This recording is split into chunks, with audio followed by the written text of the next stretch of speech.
Bueno, vamos a iniciar nuestra clase de repaso. Antes que nada, quisiera agradecerles su comprensión por la situación del día de ayer con la salud de un familiar que nos impidió tener la clase y que, sin embargo, para mí es muy importante que tuviéramos esta clase de revisión para cubrir bien los temas, evitar dudas y que tengan un buen material para estudiar para el examen. Nuestra clase entonces va a ser de los repasos fundamentales, sobre todo en la parte teórica del curso. Más adelante ya no tendremos exámenes, nos iremos con cuestiones solamente prácticas en las que ya pondremos en juego todo esto que hemos venido aprendiendo. Como siempre tendremos nuestros comentarios de la clase anterior, en esta ocasión no lo tendremos por ser un video ya guardado y recordando que nuestro examen es el día de mañana, el día 17 de febrero. Los temas que fuimos viendo en las distintas clases son estos. La presentación del curso, aunque hablamos de algunos conceptos básicos. Después tuvimos una clase de fundamentos número 1, donde hablamos de definiciones y conceptos. La clase 3, donde hablamos de fundamentos también, pero empezamos a hablar de variaciones culturales y comportamientos ambientales. Luego hablamos de la proxémica y de reacciones ambientales. Nuestra clase 5 fue nuestra visita virtual a la Nahuacalis, que fue nuestro primer análisis espacial consciente. La clase 6 fue el análisis de recámara, pero vamos a dejar fuera para el examen los temas del análisis de recámara, aunque vamos a retomar eso muchísimo más adelante, pero para la cuestión del examen, aunque nos ayudó a aclarar algunos puntos, no van a ser considerados para el examen. Y la clase 7, que es la de elementos de un edificio y tipos de espacio. Esos son nuestros temas en general por clase y vamos a ir atacando clase por clase, que es lo más importante de cada una de ellas. Empezamos con la clase 1, que fue la presentación del curso. ¿Qué fue lo más importante de esta clase? Podríamos decir que básicamente yo me presenté a ustedes como profesor. La importancia de la arquitectura, lo empezamos a hacer una reflexión de si era importante o no, sobre todo para ustedes como administradoras, en general para los seres humanos. Hablamos de esta diferenciación de actitudes con la materia, hablando de estos dos personajes, los tíos y mi alumna ideal. Dimos un repaso a lo que iba a ser el temario de la clase, lo que íbamos a ver a lo largo del curso, qué competencias íbamos a desarrollar y cuáles iban a ser nuestros objetivos de material que ustedes tenían que ir desarrollando y cómo íbamos a evaluar. Y empezamos a preguntarnos qué es la arquitectura, que fue ya lo que podríamos decir que es lo importante ya para nuestra clase. En la segunda clase, que empezamos a hablar de primeras definiciones y fundamentos. ¿Qué fue lo importante en esa clase? En esa clase lo que hicimos fue una revisión y comparación de definiciones. Ustedes hicieron una investigación de 5 palabras clave y fuimos desarrollando cómo se conectaban entre sí y si tenían algún sentido y cuestiones que tienen que ver más allá de esos temas en específico. Luego nos seguimos preguntando a partir de esta información nueva que teníamos, ¿qué es la arquitectura, no? Y otra vez, si es útil y necesaria para reforzar un poquito esto. Sobre todo, aquí lo importante era darnos cuenta de lo importante que es para el ser humano en general y en ese sentido, a nivel de lenguaje, cómo tenemos que entenderla muy cuidadosamente para mandar mensajes muy cuidados, muy pensados, muy bien racionados, porque son muy importantes dentro de la comunicación humana. Tocan fibras muy sensibles, ¿no? Entonces hicimos nuestro mapa conceptual, este es el de otra clase, pero que creo que ayuda a visualizar muy bien el trabajo que hicimos y cómo en todo esto siempre aparece el ser humano, es la parte fundamental, hablando de expresión, de significado, de resolver problemas, de planear cómo resuelvo los problemas, de llevar un proceso. Siempre apareció el ser humano, el fundamento. Nos dimos cuenta de que en nuestra clase siempre el eje principal va a ser el ser humano y sus necesidades. Manejamos entonces estos 5 conceptos: arquitectura, diseño, arte, lenguaje, artefacto, y vimos cómo todos se conectan en muchos sentidos y que muchas cosas de esas, a veces como arte, lenguaje, diseño, que parecieran estar muy alejados de nuestra vida cotidiana, no lo son tanto, y menos a través de cosas como la arquitectura y el diseño en general, que siempre están apareciendo constantemente en nuestras vidas y que tienen una importancia y una relevancia crucial, ¿no? Esta parte fue como muy antropológica, por así decirlo, un poco abstracta, pero que creo que era importante para relacionar muchas ideas y muchos conceptos para enriquecer estas intenciones. Luego nos fuimos a nuestra clase 3, que es la esencia de la arquitectura y las distintas expresiones espaciales, ¿no? ¿Qué fue lo importante en esta clase? Hablamos de artes indispensables para sobrevivir. ¿Cuál es la arquitectura más esencial? O la esencia de la arquitectura, de dónde parte y qué es la necesidad más básica que siempre tiene que resolver la arquitectura, ¿no? Hablamos de manifestaciones arquitectónicas específicas de otras culturas. Hicimos mucho énfasis en el caso de Japón, que al ser una cultura no occidental y muy determinada, tiene expresiones culturales arquitectónicas muy específicas y comportamientos espaciales muy específicos que eso nos permitían tener una lectura muy rica de la situación, ¿no?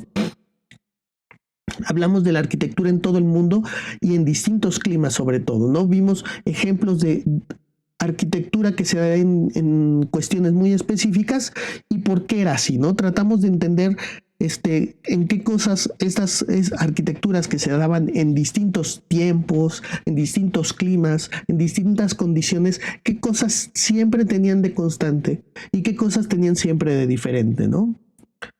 ¿Y a qué respondía todo esto?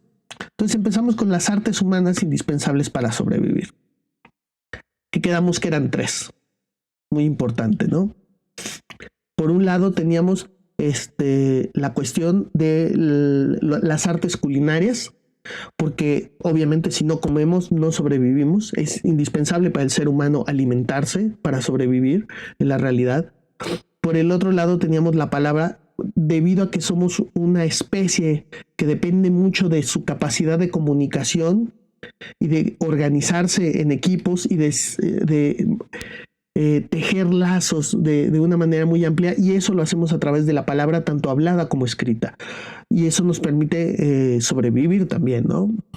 Y por el otro lado tenemos la arquitectura, esta creación de refugios, porque nuestro cuerpo es limitado en cuanto a cómo resolver sus necesidades y sobrevivir a la intemperie. Y la arquitectura es un artefacto que nos permite en ese sentido cubrir esas necesidades, sobrevivir adecuadamente y reforzar una serie de valores que tenemos como seres humanos, ¿no? Como es ese generar vínculos, comunicarnos adecuadamente y agruparnos de cierta manera. Entonces hablamos mucho de esto, de la gastronomía, de la arquitectura y la palabra. Sobre todo esto era muy importante, tienen una conexión directa con la vida, por esto que decimos que son indispensables para sobrevivir. Y por lo tanto siempre van a estar reflejando constantemente esta conexión directa con la vida y por eso siempre van a ser muy importantes para el ser humano, ¿no? E inseparables, o sea, no, un ser humano que no entienda el gusto de comer y la manera en la que socializamos la comida, la arquitectura, cómo nos protege y cómo socializamos a través de la arquitectura y la palabra, cómo la utilizamos como una herramienta diaria. A veces el que la tengamos tan a la mano, que sean tan importantes en nuestra vida, hace parecer que sean casi invisibles y no tan importantes. Pero realmente son importantísimas, ¿no? Y aquí lo que queríamos era recalcar eso. Volvimos a reflexionar, ¿por qué es importante la arquitectura? Separándola de las otras dos, ¿no? Quedamos que es muy importante para sobrevivir, que es un artefacto que compensa las carencias del cuerpo humano respecto al medio ambiente. Su esencia principal en ese sentido es brindarnos protección. Eso es como la parte principal. Hemos visto que está rodeada de muchísimos conceptos que la complejizan, pero sí tenemos que entender esto como punto de origen, ¿no? Si no nos brinda protección la arquitectura, de poco nos sirve. Y realmente el sentido y por eso no la podemos soltar, es porque necesitamos esta parte de brindarnos protección. A esto le llamamos habilidad, el que nos pueda precisamente dar estas características de protección y nos faculte a tener una buena calidad de actividades dentro de ella, la llamamos habitabilidad y es el corazón de la arquitectura, ¿no? Hablamos de esta dualidad que suele tener la arquitectura, de que por un lado tiene esta parte que solamente nos protege, pero al mismo tiempo en ese sentido nos significa y tiene valores comunicativos sobre todo y significativos, hablamos de esta bonita cita del arquitecto Fernando Pérez acerca de que una buena obra de arquitectura es al mismo tiempo un espejo donde nos vemos reflejados, donde podemos ver a los demás, y un abrigo en el sentido de esa protección, ¿no? Y que muchas veces un buen gesto arquitectónico es la unión de esos dos aspectos al mismo tiempo, ¿no? Cuando quisimos llegar a esto de la actividad más básica o a la esencia de la arquitectura, pusimos estos ejemplos, que fue un poquito como hacer un viaje en el tiempo, ¿no? Desde las cavernas, el inicio de la agricultura, y ya viviendas un poquito más modernas o consolidadas, ¿no? Y cómo se iban especializando en muchos sentidos, ¿no? Desde el simple encuentro y la adaptación de un espacio natural allá fabricar ese entorno, ¿no? Y irlo sofisticando, irlo especializando cada vez más.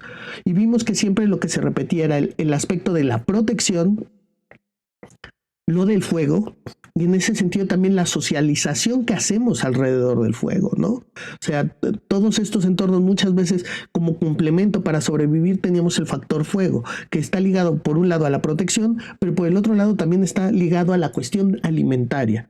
Y en ese sentido nos vincula siempre a esa otra parte que vamos a tener de la parte de los alimentos.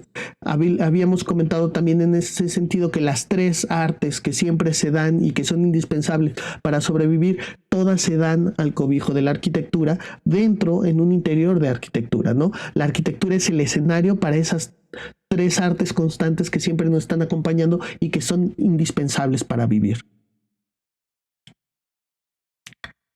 Nos planteamos esto de cuál es la arquitectura más esencial. Quedamos que entonces el refugio y la protección del fuego, porque nos sirve como herramienta, ese es nuestro otro gran artefacto, son la esencia de la arquitectura, ¿no? Hogar, recordemos, hablamos de que hogar viene como de hoguera, de ese fuego primigenio, es la arquitectura más esencial, ¿no? La arquitectura en este sentido genera vínculos, arma cuestiones familiares, de religión, de nación y de sociedad por estos vínculos, y también por eso es muy importante la arquitectura, ¿no? Genera vínculos los que compartimos el mismo techo. Todos los que estamos bajo el mismo techo generamos relaciones importantes. Y lo vimos como ejemplos. Aquí nada más quería poner un ejemplo más de que normalmente en los lugares que es muy frío, el fuego es el que aparece como lugar central en la arquitectura y normalmente es detonante de muchas cosas. Pero también suele pasar en climas muy cálidos que más bien tenemos espacios como los patios, también como un corazón en el sentido que hacen muy habitable. Ese es el lugar de que el resguardo es la sombra, es el viento fresco, donde se dan también las relaciones sociales y es muy importante. Entonces, también dependiendo a veces del clima, ese corazón tiene algunos pequeños fenómenos ahí de modificación y quería traerlo un poquito como comentario para que se entendiera un poquito más esto del corazón social que tiene la arquitectura y que no siempre es el fuego, ¿no? Casi siempre son los alimentos, sí hay una parte fuego, tenemos siempre un espacio en nuestra casa destinado al fuego, nuestras cocinas, ahora nuestras hogueras son muy sofisticadas, pero seguimos teniendo ese espacio importante para el fuego y tenemos también espacios sociales que muchas veces tienen que ver con el clima y a veces puede ser que más bien busquemos lo fresco en vez de lo caliente, ¿no? Y nos planteamos, la arquitectura es igual en todas las partes del mundo y para eso pusimos ejemplos, ¿no? Tuvimos este manejo de la arquitectura como manifestación cultural específica, ¿no? Y empezamos a ver varios ejemplos de cosas que se dan en Japón y que no vemos en otras partes del mundo y que sin embargo sí expresan cosas que constantemente hacemos en otras partes del mundo, pero cómo se hacen diferentes, ¿no?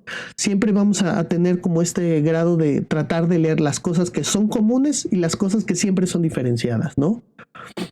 Vimos sus nombres específicos, los exploramos un poco más a detalle. Aquí vimos que lo del fuego con el Irori y el Bogar, vimos esa unión de el tamaño del cuerpo con el tamaño de los espacios con el tatami, vimos el Kotonoma como este lugar destinado a los ancestros y al mismo tiempo a la vida cotidiana donde se suele dar la ceremonia del té.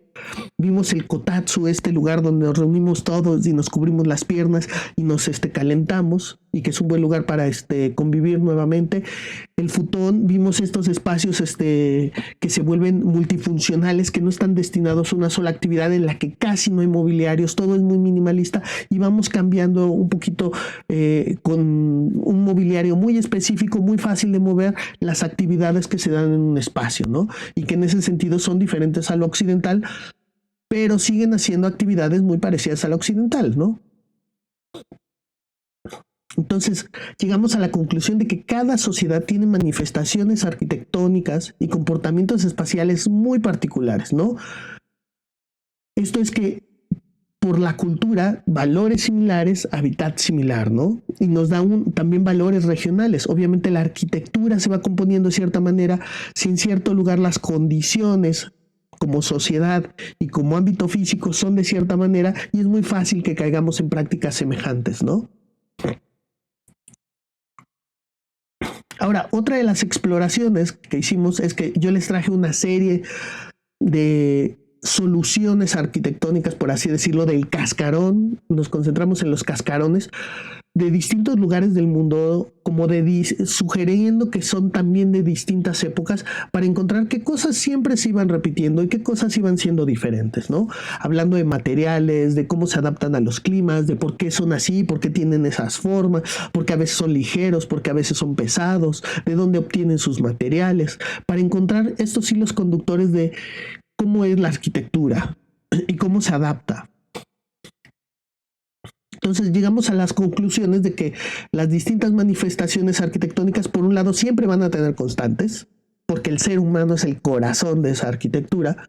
Entonces, y sobre todo el tamaño de su cuerpo, entonces siempre vamos a ver cosas como un acceso, una ventana, un espacio para dormir, y más o menos van a tener características similares, aunque van a tener adaptaciones diferentes. A esto le llamamos las variantes, ¿no? Las distintas adaptaciones según los requerimientos del lugar, los materiales que usamos y las diferencias culturales que se van dando. Entonces, esto fue lo que fuimos leyendo, ¿no? Y comentamos mucho eso, de que por un lado es muy importante esta parte de la protección en el ámbito físico, pero que siempre iba a haber algo más, ¿no? Quedamos mucho en ese sentido, que la arquitectura, por un lado, es protección. Esta parte tiene que ver mucho con el clima, y normalmente se está ligando mucho al clima, a protegernos de la intemperie, y según el clima va a ser esa protección específica. Pero por el otro lado también tiene esta parte del sentido, ¿no? De qué significa para mí. Obviamente significa algo importante porque me está protegiendo, ¿no? Pero hay una parte que está constantemente alimentando la parte del espíritu, del sentido, de la cultura. Es donde se vuelve un poquito arte, donde nos comunica cosas, donde nos emociona. Entonces quedamos que muchas veces en este recorrido, en estas dos cosas de el manto y el espejo, una parte está un poquito más cercana al ámbito del arte y otra está más cercana al ámbito una está más cercana al ámbito del diseño y otra más cercana al ámbito del arte, por así decirlo, que fueron también de esas ideas iniciales que tenemos, ¿no? Entonces, muy importante esto, no olvidar la parte significativa de la arquitectura. Porque la arquitectura nos ayuda a generar este sentimiento de comunidad, ¿no? Aquí traigo una imagen como que enfatiza mucho esto, en el que cada mano de las personas que hicieron este mural en una cueva, pues estaban hablando de aquí estamos, somos esta gran comunidad, ¿no? Y dejar una marca significativa para nuevas generaciones. Me gusta mucho como ejemplo, ¿no? Y que vimos algo de esto en el Anahuacalli, ¿no? Por un lado, es cosa donde si estuviera lloviendo nos podríamos refugiar, pasar una noche, pero que también nos está contando una historia de una cultura que damos que este edificio solo se podría dar en la cultura mexicana, y la narrativa y lo que trata de expresarme el edificio, quizás la entendemos más en ese sentido los mexicanos, pero podemos enseñarle mucho de las culturas prehispánicas, por ejemplo, a un extranjero, trayéndolo a este lugar y contándole de qué se trata lo que pasa en el Museo Anahuacalli, ¿no? Como comentamos, entonces teníamos la parte de las necesidades físicas y las necesidades culturales, ¿no? La parte de protección, confort, habitabilidad, y la parte más como cultural, ¿no? De identidad, del espíritu y la prehistoria. Fue estas cosas que fuimos viendo constantemente, ¿no? Y que por el otro lado, hablando del contexto, también suelen pasar, ¿no? Obviamente, estas necesidades de protegerse de un esquimal son muy diferentes a la de un habitante en África, ¿no? Y por lo tanto van a tener nociones culturales diferentes, ¿no? Por ejemplo, también en un pueblo nómada van a ser diferentes estas cuestiones físicas y las cuestiones culturales porque el clima es diferente, ¿no? Y tiene mucho que ver. El que haya personas nómadas en ciertos climas específicos también tiene la condicionante del contexto, ¿no? Enfatizamos mucho esto. Entonces, si yo estoy cubriendo estas dos partes, así como en la parte física estoy protegiendo un cuerpo, la arquitectura siempre va a estar hecha a medida de ese cuerpo. Pero la otra parte complementaria que hace un todo con el ser humano es la parte del espíritu, ¿no? ¿Cómo comunico? Entonces la arquitectura siempre va a estar hecha a medida del cuerpo y del espíritu del ser humano. Lo va a ver de una manera integral, lo va a complementar y lo va a enriquecer de una manera completa. Y volvemos a la definición que es muy buena de Fernando Pérez, ¿no? Al mismo tiempo es espejo, al mismo tiempo es abrigo, ¿no? A veces reitero mucho esta frase porque yo siento que les puede servir mucho como acordeón cuando tengan alguna duda y a ver qué parte es espejo, a ver qué parte es abrigo, y van a tener una visión un poquito más completa. Vuelvo a traer esto un poquito ligado a lo mismo, pero más detallado, ¿no? También quedamos que esto genera, como siempre, el dilema que se da en muchas actividades humanas de qué fue primero, el huevo o la gallina. ¿Qué es primero?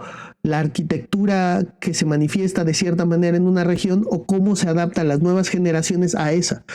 Aquí mucho la intención es decir de que, por ejemplo, el que en Japón se refuerza constantemente que los japoneses deben de vivir así es porque culturalmente vamos aprendiendo a utilizar así la arquitectura, pero como todo el tiempo estamos envueltos en una arquitectura que es de determinada forma, nos hace actuar, comportarnos y valorar todo de cierta manera, ¿no? Lo que les decía, por ejemplo, en el Anahuacalli. El Anahuacalli lo podemos entender sobre todo muy bien nosotros como mexicanos porque expresa cosas muy específicas de lo que tiene que ver un mexicano. A lo mejor a un japonés le cuesta un poco más de trabajo entender a detalle muchas de las cosas que para nosotros se dio de manera espontánea. Con esto quiero decir que muchas veces nuestra sociedad y la arquitectura de nuestra sociedad también nos hace de cierta manera y nos hace reaccionar ante ciertas cosas de cierta manera, ¿no? Y me gusta también como hacerlo mucho como reflexión. Esto de que la arquitectura nos enseña cómo habitar y comportarnos o nosotros vamos dictando cómo lo hace. Y es una y otra, va sucediendo. También nosotros, conforme vamos armando nuestros espacios, vamos decidiendo cómo queremos que se dé esa experiencia arquitectónica en esa arquitectura. Pero siempre es a partir de algo que aprendimos y que vimos en otro lado. Entonces es un constante tejer una madeja que va reforzando ciertos elementos culturales y ciertas maneras de ser, ¿no? Heredamos un lenguaje arquitectónico que viene desde hace mucho, ¿no? Y que por eso es muy difícil romperlo, incluso por muy sofisticados o complejos que pareciéramos que ya nos asociamos, hay cosas que aportamos nuevas a la arquitectura, pero hay cosas muy básicas que siempre nos siguen acompañando y siempre está ligado con comportamientos primarios, ¿no? Hay una parte como que podríamos decir que es un instinto arquitectónico o espacial, ¿no? Hablando de ese instinto espacial, aquí nos fuimos más que las culturas, más que las envolventes, vamos a hablar del puro ser humano, ¿no? Vamos a hablar de proxémica y reacciones ambientales. ¿Qué fue lo importante en esa clase? En esa clase hablamos de lenguaje corporal y proxémica, el instinto espacial del ser humano, las reacciones ambientales, ahí quedó mal el letrero, reacciones ambientales, y si es útil y es necesaria, ¿no? La arquitectura. En proxémica yo les traje una serie de imágenes diferentes de distintas situaciones en las que podíamos percibir qué sentía la gente, qué estaba sucediendo ahí por las distancias sobre todo que tenían entre ellos. y por la actitud que estaba teniendo su cuerpo, cómo lo dirigían, cómo usaban sus manos, su mirada y la posición de su cuerpo. Siempre vimos que eso era indispensable y que siempre lo estamos utilizando. Yo incluso aquí a distancia lo estoy tratando de hacer para hacer más significativo lo que estoy tratando de comunicar con ustedes, ¿no? Porque es algo muy importante para el ser humano, ¿no? Y vimos varios ejemplos y que a ustedes no les costó ningún trabajo entenderlo, porque como ser humanos y usando este lenguaje y utilizando esta manera espacial de comunicarnos, nos dimos cuenta que lo podíamos entender muy bien. Les puse el ejemplo en ese sentido de cómo el domador de leones utiliza el instinto, porque esta parte de las distancias suele ser muy instintivo, para poder controlar la situación en la que se puede acercar entendiendo lo que pasa al tigre sin ser dañado, ¿no? Cómo manda estos mensajes auditivos a la zona de resguardo del tigre para que siempre esté en esa zona, no quiera acercarse un poco más al ser humano para que esté en una zona de ataque y poderlo atacar, ¿no? Hay un entendimiento muy bueno de proxémica de parte del domador para poder hacer lo que hace aquí y que parece magia si nosotros no entendemos lo que sucede, ¿no? Ya específicamente el ser humano, dijimos que hay una manera de cuantificar incluso cómo tenemos distintas experiencias según la distancia, ¿no? Y hablamos mucho de esta zona íntima, de esta zona personal, de esta zona social y la zona pública, ¿no? Y en qué parte, obviamente, entre más íntima sea la relación con otra persona o de la actividad que tenemos con esa persona, le permitimos estar más cerca de nosotros o nos distanciamos más, ¿no? Hablamos de que hay ciertas variaciones de esto, ¿no? Que obviamente, por ejemplo, los latinos tenemos a lo mejor la zona personal y la zona social están todavía más cerca, ¿no? Y en algunas culturas, como a lo mejor la japonesa precisamente, estas se marcan muchísimo más. Pero que a grosso modo, y por eso podemos hablar de una cuestión que sí es instintiva más allá de lo cultural, sí podemos tener unos parámetros que suelen ser los lógicos, ¿no? Obviamente podemos tener más marcadas las distancias, pero no pueden ser demasiado de tal manera que no nos podamos comunicar. Entonces, siempre van a estar en ciertos rangos muy marcados, ¿no? Y luego lo vinculamos. Y esto como que tiene que ver a veces con lugares, ¿no? También. Entonces, hablamos mucho entonces. Los seres humanos nos manifestamos espacialmente. Nuestro cuerpo y comportamiento manda mensajes a otros seres humanos, ¿no? Es un lenguaje imposible de no usar. O sea, yo no puedo ir mudo espacialmente con lo que expresa mi cuerpo. Es imposible, no se puede dar. Y quedamos, como comentamos, esto tiene que ver mucho la distancia, la orientación corporal. En orientación corporal enfatizo mucho mirada, manos, brazos y actitud y orientación corporal. Y por el otro lado, a veces se da contacto físico, ¿no? Entonces, estas tres cosas son muy, muy importantes de un lenguaje no verbal que estamos usando constantemente los seres humanos y que tiene que ver con cuestiones espaciales. Por eso es muy importante que lo viéramos en nuestra clase. Ya que entendimos al ser humano y estas reacciones que tienes, empezamos a hablar de este lenguaje que tienen los espacios.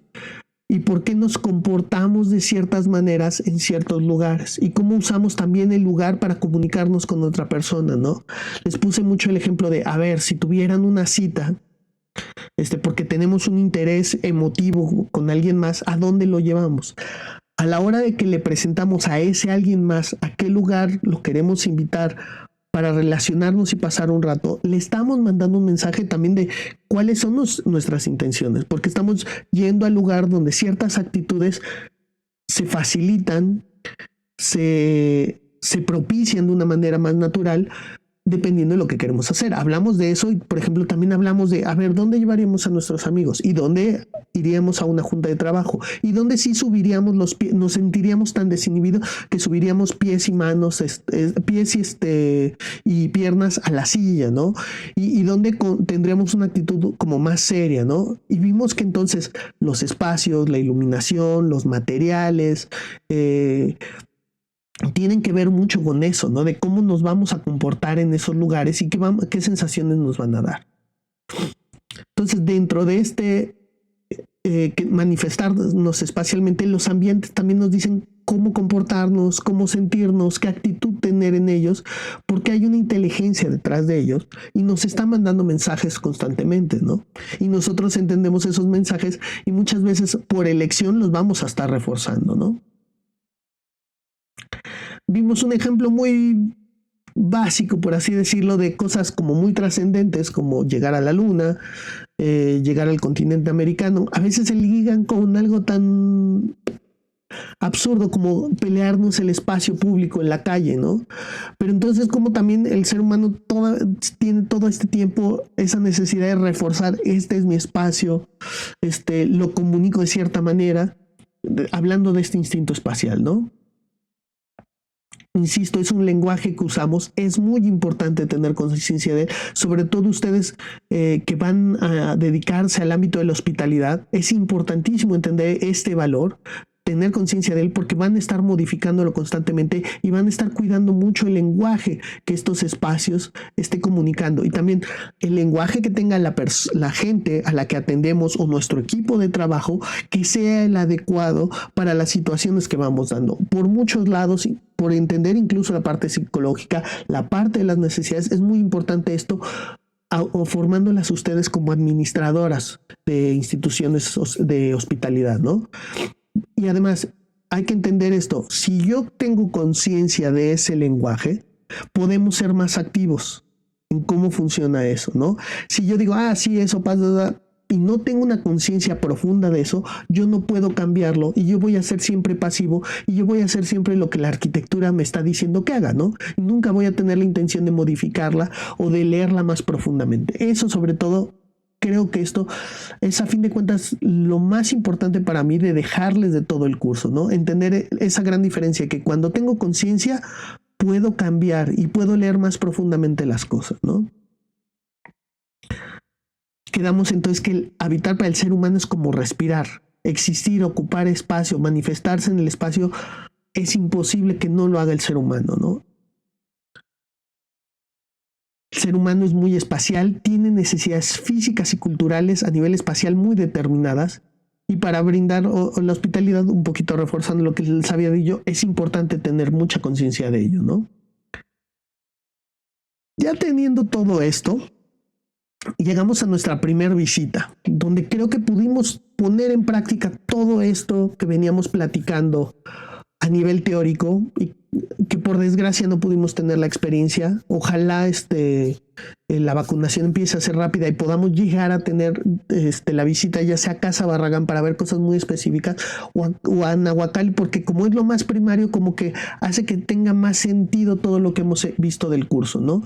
Tener esa vivencia con el cuerpo de todo esto que hemos hablado solamente a nivel de ideas, y que sin embargo, que creo con las fotografías pudimos tener una cierta noción de eso, ¿no? Que fue lo importante del análisis de la Nahuacali. Por un lado era observar atentamente cosas que nos dicen nuestros sentidos, y que con ellas vamos a leer muchas cosas que nos quiere decir la arquitectura. Quedamos que las variaciones de luz, escala, materiales y las transiciones que se dan entre espacios son muy importantes para leer lo que nos quiere decir la arquitectura. Por el otro lado, no quedarnos con solo la parte de lo que sentimos y la emoción que generan esas sensaciones, sino reflexionar: ¿qué estoy sintiendo? ¿Por qué lo estoy sintiendo? ¿Cómo está afectando eso mi comportamiento, ¿no? Y de toda esta lectura completa vamos a tener una intuición de qué nos quiere decir el edificio, qué nos quiere expresar el edificio. Eso fue lo importante en esta visita, ¿no? Quedamos, como les dije, que por un lado tenemos como esta ventanita por donde entran la experiencia del mundo, nuestra ventana sensorial, ¿no? Y qué pensamos y qué nos dicen nuestros sentidos, cómo estos sentidos se van a convertir en emociones, y luego eso tiene que ir profundizándose a nivel de conocimiento racional y de un análisis de la situación, ¿no? Pero obviamente yo quiero primero enfatizar cómo entra a nuestro cuerpo, cómo entra a nuestra mente a través de nuestros sentidos, que siempre va a ser el elemento con el que vamos a poder leer arquitectura. Entonces quedamos que íbamos a analizar estos 4 elementos: luz, escala, transiciones y materiales, ¿no? Pusimos ejemplos Reflexionamos cuándo es buena la luz, mucha luz, cuándo es buena poca luz, como ejemplos, y en ese sentido sensibilizarnos a qué era lo que íbamos a buscar en esta experiencia. Por el otro lado, en cambios de escala, ¿no?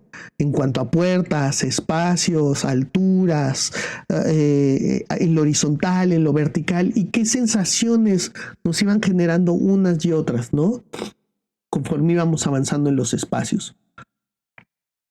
Hablamos de las transiciones, ¿no? De estos cambios entre espacios que a veces son ligeritos, parece simplemente es como pasar un umbral, o hay veces que son como muy largos, como pasar por un túnel, una escalera, y las distintas sensaciones que te da uno u otro, ¿no? Quedamos mucho en reflexionar acerca de los materiales, cómo esos son muy importantes a este nivel de que viene nuestra memoria táctil y visual de lo que hemos tenido. Por ejemplo, les puse el ejemplo de la piedra. Si la piedra me genera sensaciones, aunque yo no la toque, por ejemplo, estas dos imágenes, que no estamos viendo ni piedra ni ónix, pero sentimos lo que se siente cuando tocamos esos materiales, porque constantemente a través del ojo estamos recordando o trayendo la experiencia que ya tuvimos tocando esta clase de piedra, ¿no? Nos da ciertas sensaciones y eso también va moldeando nuestra experiencia. Entonces los arquitectos suelen hacer un cambio de material o suelen hacer partícipe a un material cuando quieren que pase algo en específico. Hablamos de toda la visita en el Anahuacalli, pero como que entendimos muy claramente que teníamos experiencias muy específicas, ¿no? Como la explanada, como la planta baja, lo que pasaba en el segundo nivel y lo que pasaba en la terraza. Y teníamos intermedios, estas transiciones que normalmente quedaban entre las dos experiencias, ¿no? Por ejemplo, entre lo que yo sentía en el exterior y la planta baja, yo tenía el acceso, y en el acceso pasa algo importante, ¿no? Entre la planta baja y el segundo nivel yo tengo las escaleras y también pasa algo muy importante ahí. Estos articuladores de experiencia, la experiencia importante es un espacio interior o el exterior, en el caso de la terraza y del acceso, pero siempre van vinculadas como si fuera un trenecito, pero para pasar de un vagón a otro, yo tengo que pasar por una transición y en cada vagoncito o ambiente tengo una experiencia específica, ¿no? Y vamos a ver que normalmente la buena arquitectura siempre va a estar pasando esto, ¿no? Tenemos los espacios principales, porque ahí se da una actividad o se genera una atmósfera específica que quiere generar el arquitecto o la persona que haya diseñado ese espacio. Y por el otro lado tenemos transiciones, espacios pequeños o casi nada, pero que nos preparan para algo o que nos ayudan a enfatizar lo que va a suceder en ese espacio principal o atmósfera. Leímos esto de que en el Anahuacalli, intuitivamente lo fueron viendo, pero ya lo describí narrativamente hacia el final un poquito, se quería generar esta experiencia del inframundo, luego del mundo terrenal y luego del mundo más alto, el supramundo. Y como entonces es una experiencia como cósmica o un viaje espiritual, por así decirlo, el recorrido que vamos teniendo en el Anahuacalli. Y que lo que yo les comentaba, está padre esta parte, pero también es muy padre el cómo vamos entendiendo. Yo les fui poniendo fotos de las reacciones que yo he tenido con los distintos grupos con los que he hecho las visitas, de cómo se afecta el comportamiento. Esta parte era muy importante. Como en el inframundo todo el mundo estaba callado, todo el mundo era más reservado, todos nos aislábamos un poquito más, convivíamos menos como grupo.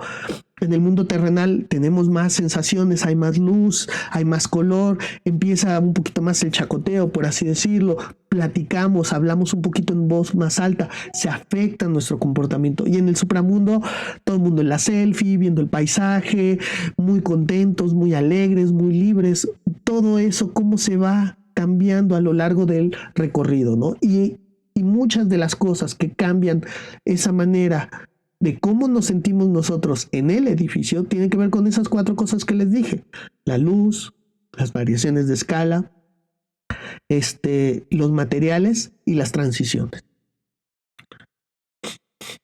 Aquí también fue importante que tuvimos al final de la clase un pequeño comentario de quién fue Diego Rivera, por qué se hizo así, porque siempre hay un porqué dentro del edificio, ¿no? No simplemente fue un parque de diversiones que alguien decidió, vamos a hacer un edificio de chacotero donde la gente tenga sensaciones. No, al contrario, Diego Rivera tenía bien específico lo que quería hacer. Afortunadamente, también yo como profesor entendí un poquito de eso de la manera muy primitiva y muy instintiva que tiene este edificio de decir, dije, esto es una gran herramienta para que empecemos a entender el ABC de codificar de lo que es la naturaleza. Y está padre en ese sentido porque es un edificio que se quiere vincular con lo antiguo, con lo primigenio, con lo prehispánico, y en ese sentido viene muy bien a colación con lo que queremos leer, ¿no? Pero también fue una buena lectura del territorio porque usa esos materiales, porque en ese lugar había lava, porque había roca volcánica, y usó los mismos materiales del lugar para generar esta expresión muy particular, ¿no? Y ya nuestra última clase, lo que hablamos fueron de los elementos de los edificios y los tipos de espacios, ¿no? ¿Qué fue lo importante de esta clase? Primero, ¿cómo identificamos la actividad de un edificio o espacio, ¿no? ¿Qué cosas nos dicen qué actividad se da ahí? Luego, ¿cómo se construye un edificio? ¿Por qué era importante esto? Para saber cuáles son sus piezas, cómo está armado un edificio. Y luego, ¿cuáles son los tipos de espacio que suele haber en un edificio, ¿no? Esto va a ser muy importante para saber analizar y para poder entender qué caracteriza y qué va armando en muchos elementos las partes de un edificio, ¿no? Entonces, yo les traje una serie de ejemplos para ver si intuitivamente, sin nunca haber hecho esta lectura, podíamos entender qué eran esos lugares.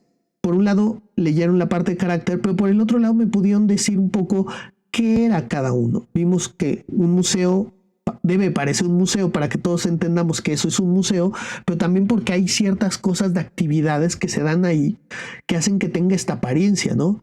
Si lo importante en un museo es exhibir, tiene cierta presencia desde el exterior y son cajitas donde se guardan cosas, donde yo las voy y veo esas cosas. Por el otro lado vimos, por ejemplo, los edificios de oficina, ¿no? ¿Qué es lo importante en un edificio de oficina? La gente trabajando, los cubículos. Entonces, ¿qué es eso? Son como pequeñas celdas donde metemos gente a trabajar y entonces eso se repite como muchas veces y por eso tenemos los edificios de oficinas tienen estas formas como muy parecidas, ¿no?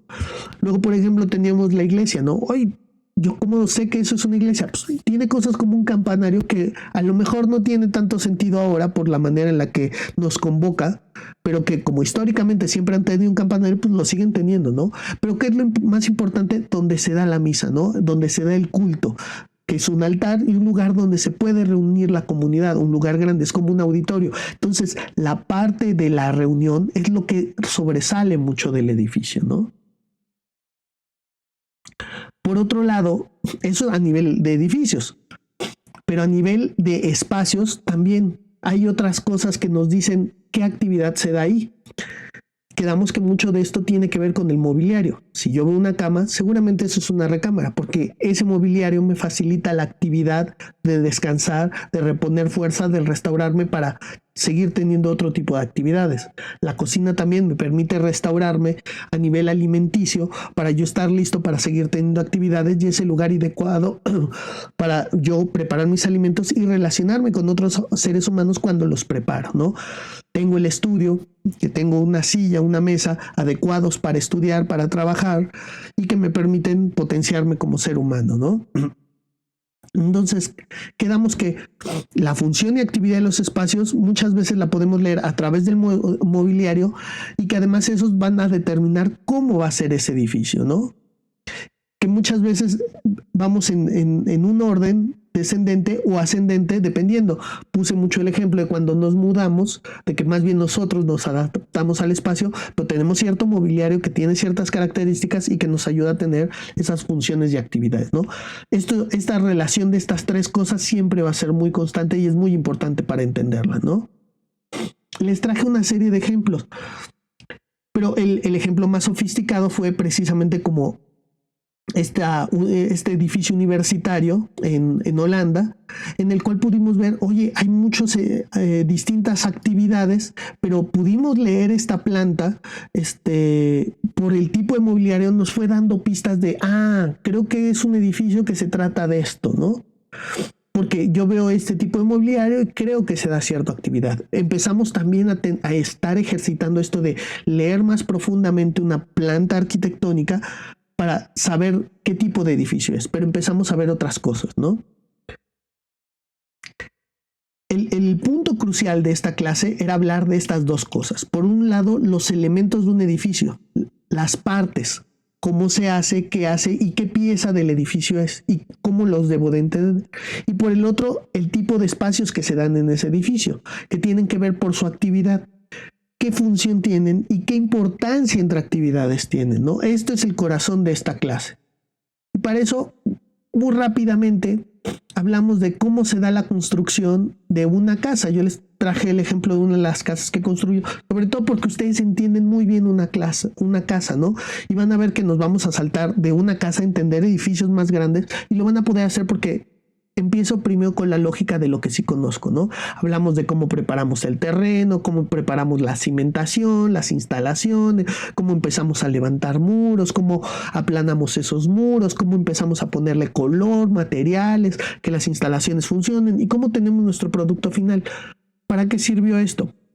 Pues para llegar a la lectura de cuáles son los elementos de un edificio, ¿no?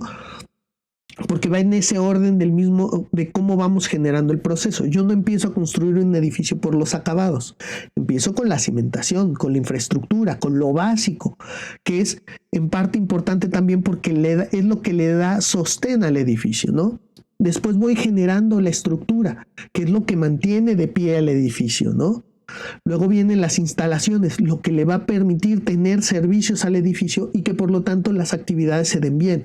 Y luego los acabados, esa piel ya finita que me comunica cosas, que me transmite sensaciones y me permite tener una experiencia determinada del espacio, ¿no? Entonces, por eso yo les puse lo de la construcción, porque es más lógico, si yo entiendo cómo se construyó, cómo van apareciendo estos 4 elementos que algunos van apareciendo de manera simultánea, pero cómo van determinando lo que va a terminar siendo la experiencia final del espacio, pero que va. Por ejemplo, cuando ustedes van a un edificio, normalmente no piensan tanto en su cimentación, en su estructura, un poquito de las instalaciones y mucho de los acabados, porque a fin de cuentas es lo que nos queda. Pero nosotros, como queremos entender profundamente un espacio, sí tenemos que conocer los 4 elementos que suelen aparecer en un edificio, ¿no? Luego, para que lo entiendan mejor, lo relacionamos con el cuerpo humano, ¿no?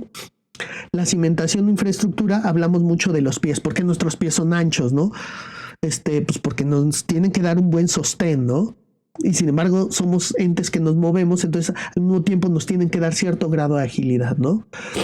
Por el otro lado, la parte estructural, nuestros huesos. Si no tuviéramos huesos, seríamos ahí una gelatina resbalándonos por el piso horrible. Entonces la estructura, lo que nos permite mantenernos firmes, erguidos, es esta estructura que suele ser nuestro esqueleto, ¿no? Las instalaciones, nuestros sistemas dentro de nuestro cuerpo que permiten que mi mano tenga sangre, por ejemplo, y que entonces esté viva y yo la pueda utilizar y yo pueda mandar impulsos nerviosos que la muevan, que la cambien para yo hacer cosas. Entonces, si yo no tuviera este sistema de instalaciones, por así decirlo, primero mi mano se muere por falta de alimentación, por falta de sangre, y por el otro lado yo no la podré utilizar a nivel nervioso ni recibir estímulos de ella para que yo entienda el mundo de cierta manera, ¿no?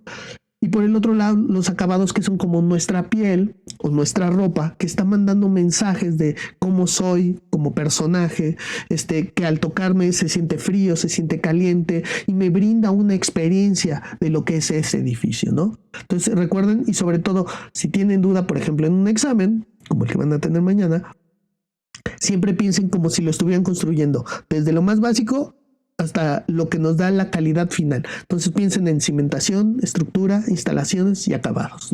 Y en el mismo sentido, a nivel de cuerpo, para que no se les olviden estos 4 elementos de un edificio, ¿no? Ahora empezamos a hablar en otro tema, pero más o menos de lo mismo, de los tipos de espacio que conforman un edificio. Aquí vamos a hablar más adelante de lo que es un programa arquitectónico, por eso nada más lo dejo entre paréntesis. Lo importante es la actividad y cómo conforman un edificio, ¿no? Y cómo se relacionan entre actividades, ¿no? Quedamos que tenemos 3. Tenemos los fisonómicos, los complementarios y los distributivos. Fisonómicos quedamos que son los que les dan carácter. Es la cosa más importante que se da en ese lugar, sin la que sería ese lugar, ¿no? Luego los complementarios, porque tenemos actividades que complementan a esa principal, y distributivos en el sentido que nos permiten orientarnos, muy importante la de orientarnos, y por el otro lado movernos en esos distintos espacios para tener una experiencia rica en un edificio, ¿no? Trajimos varios ejemplos. Nuevamente el más sofisticado fue este edificio universitario porque tenemos cafetería, tenemos bibliotecas, tenemos aulas en las que se dan distintas cosas, tenemos baños, pero quedamos, ¿qué es lo que no puede no tener una escuela? Por lo que vamos a una escuela y dijimos, son los salones de clase. Si yo no tengo salones de clase, eso no es una escuela, eso es una biblioteca, eso es un edificio universitario en otro sentido, pero lo indispensable son los salones en ese sentido, ¿no? Y los complementarios entonces son esos otros edificios, esos otros espacios donde se dan otras actividades que hacen que esas actividades que yo tengo en los salones se enriquezcan. Entonces por eso tengo los baños, tengo la cafetería, y tengo los espacios donde circulo y me oriento para saber, ese debe ser el salón de clase de inglés, ¿no? O ese debe ser el de planteamiento de diseño arquitectónico. Este tipo de cosas, el que me oriente y el que yo me pueda desplazar en el edificio para llegar a esos puntos son los espacios distributivos, ¿no? Y quedamos que es muy importante. Vimos 4 ejemplos en general, muy a grandes rasgos, nuevamente para ejercitar el que ya sabemos leer plantas, que ya sabemos que a través de mobiliario puedo entender qué actividad se da ahí y más o menos de qué manera se va dando ahí, ¿no? Por ejemplo, les traje 2 ejemplos de lugares donde la gente come. El comedor de una constructora y un negocio en una plaza comercial donde vamos y tomamos café, ¿no? Me traje nuevamente una iglesia y me traje una casa. Y cómo podíamos ver estas distintas relaciones, ¿no? Y lo vimos también con sus plantas, ¿no?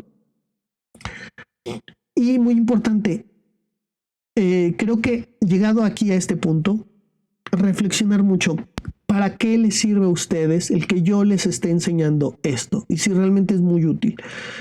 Como siempre me voy como muy a la raíz, muy antropológica de por qué son las cosas y por qué les impactan a quiénes, de qué manera, ¿no? Esto ya es un poquito como colofón, pero creo que sí es importante.